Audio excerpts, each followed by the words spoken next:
Terima kasih Anda masih bersama kami di Embun Kolbu. Alhamdulillah hari ini tema kita adalah terkait dengan hakikat kemerdekaan. Mungkin ini setelah ini banyak yang sudah bersiap-siap Prof ya. Ada mau upacara dulu dan lain-lain. Nah Prof, tadi sudah dibahas bahwa memang kemerdekaan itu adalah tentang bagaimana kita yang hidup saat ini bersyukur dan mengisi kemerdekaan itu dengan berbagai hal-hal yang positif tentunya untuk masyarakat kita. Namun Prof, tidak bisa jadi pungkiri juga bahwa kan memang banyak sekali permasalahan-permasalahan di negeri kita ini walaupun sudah merdeka sekian 72 tahun gitu.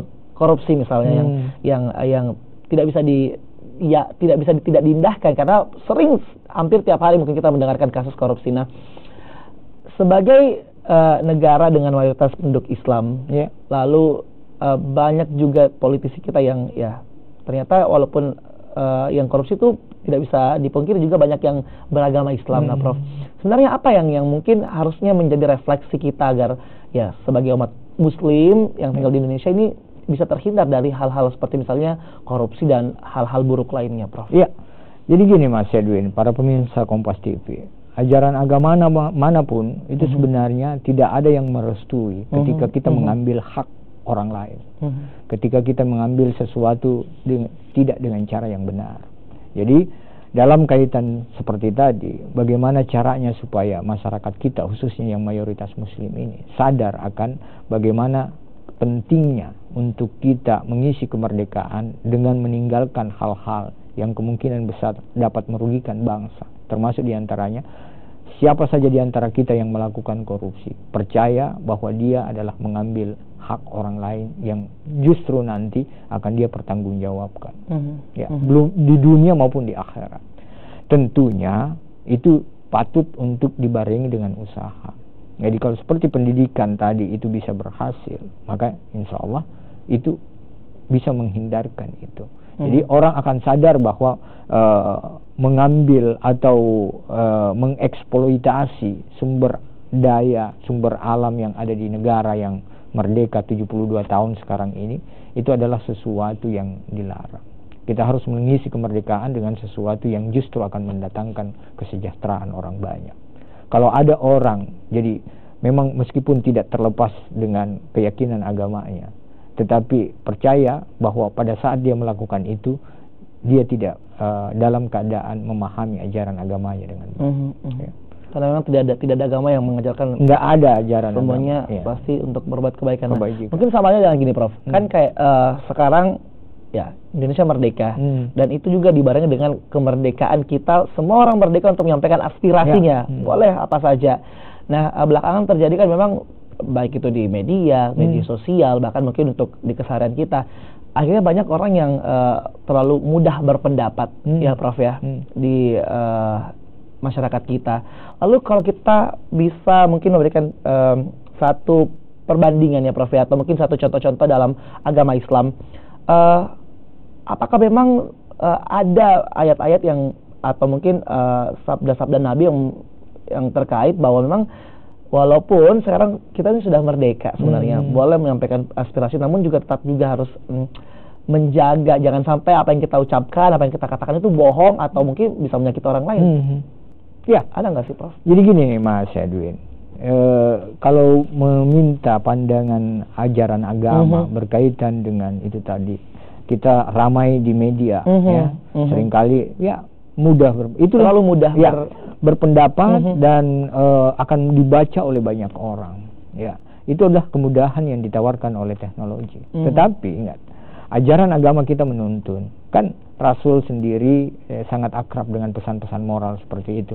Man kana yu'minu billahi wal yaumil akhir. Siapa di antara kamu mengatakan diri beriman kepada Allah dan hari akhir, falyaqul khairan aw liyasmut. Hendaklah dia berkata benar. Kalau dia tidak bisa berkata benar, diam.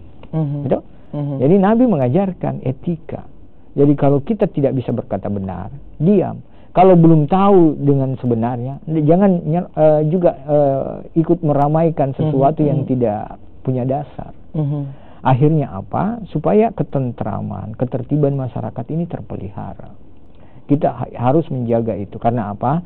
Kalau kita bandingkan negara-negara lain ya, coba lihat misalnya Palestina ya, melaksanakan ibadah saja itu harus di hadapan orang dengan penjagaan dengan senjata. Coba orang yang dilanda musibah dalam kaitannya bencana alam, kita di Indonesia luar biasa. Kalaupun ada ya dalam kaitannya dengan bencana alam belum separah yang kita katakan itu. Tapi dalam kaitannya dengan pelaksanaan ajaran agama, tidak ada di antara kita sangat tertib, sangat tentram melaksanakan ibadah. Makanya dalam kaitannya dengan hari kemerdekaan ini, harusnya bagaimanapun juga kita harus mengatakan bahwa kemerdekaan itu harus dipelihara. Negara harus kuat, masyarakat harus terlindungi dalam melaksanakan ibadahnya. Tidak boleh ada yang memaksakan kehendak terhadap yang lain. Itulah sebabnya negara harus bisa mengatasi itu. Dan alhamdulillah ya Prof, secara umum di negara kita ini mungkin juga kita bisa merasakan bagaimana umat Muslim lalu juga umat-umat lainnya bisa beribadah dengan tenang dan memang tidak ada masalah-masalah yang terlalu mengintervensi ataupun juga membuat kita takut. Baik, kita akan kembali lagi membahas ini ya Prof ya, terkait dengan hakikat kemerdekaan. Nah Prof, di tengah euforia bangsa Indonesia begitu dengan gegap gempita ya Prof ya, juga merayakan hari kemerdekaan, namun juga muncul isu-isu tentang khilafah Prof. Nah, bagaimana kita melihat ini sebagai bangsa yang sudah merdeka dan juga dengan mayoritas Islam terkait dengan isu khilafah ini, Prof? Ya, jadi gini, karena ini berkaitan dengan pemerintahan, ya. Jadi Islam itu mengajarkan bukan satu saja bentuk pemerintahan. Jadi kalau menyebut tentang khilafah, itu pada masa sesudah Rasul, pada masa sahabat Rasul, itu dikarenakan pemerintahan dia sebut sebagai khilafah. Pemerintahnya namanya khalifah. Tetapi kita katakan bahwa nilai-nilai dalam Islam itu syarat dengan nilai-nilai pemerintahan. Islam mengatakan di mana ajaran-ajaran keadilan, di mana ajaran-ajaran tentang kebenaran, di mana ajaran-ajaran tentang kesejahteraan itu bisa ditegakkan apapun bentuk negara itu.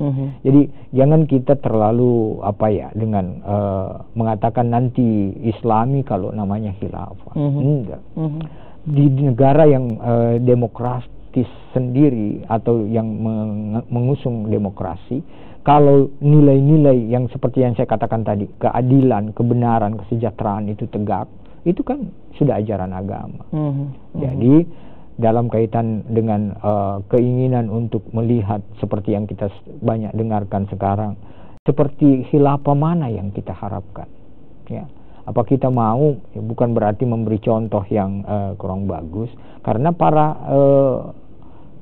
pemerintah sesudah Rasul itu mengatasnamakan dirinya sebagai khalifah dan pemerintahannya disebut dengan khilafah, justru kan syarat dengan hal-hal yang sebenarnya tidak sesuai dengan ajaran agama. Misalnya dalam kaitannya dengan bagaimana rotasi kepemimpinan, Islam tidak menghendaki supaya kita terus menjadi, makanya perlu aturan.